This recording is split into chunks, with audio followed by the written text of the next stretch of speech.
Tanya and I must have been on the same wavelength that afternoon. I think I got Mason's, she said to me. Sitting at the Amazon student's desk, Tanya might have been mistaken for a student instead of staff. It fit her perfectly. Remember how he used to write his lowercase a's? I leaned over, having to stand on the gigantic chair to be able to write on the desk. Oh yeah. That's Mason, all right. Let me guess, Janet said, the little flourish he does after the tail. Tanya and I nodded and laughed. Sounds like Mason Hargrove to me. She looked up. Do I have you two to thank for that? I guess, I chuckled. It's kind of something he's always done. I'm kinda glad he kept it, Tanya said. It's a part of him. A bit of nostalgia came over me. Seeing how they grow from year to year is one of the neat things about this job. Yeah, both said, moving on to her next essay to grade.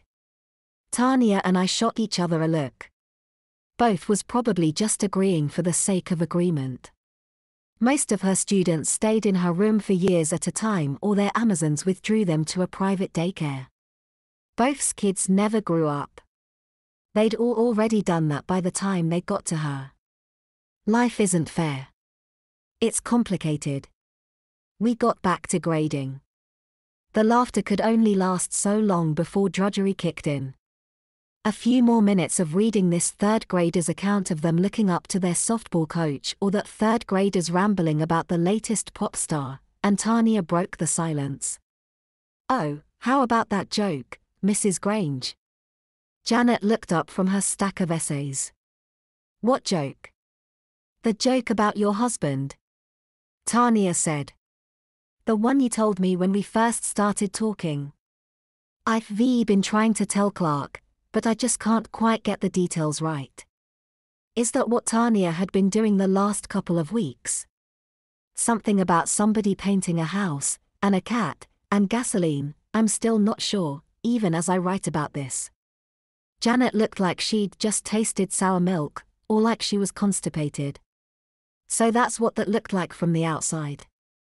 I'd rather not. Sore subject, apparently.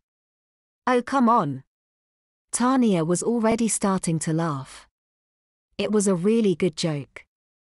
I looked towards our newest friend. Unlike Tanya, I could read a room. It's cool, I said. Don't worry about it. Had to be there, right? Janet chewed on her lip. Right. Both put down her pen. Something wrong?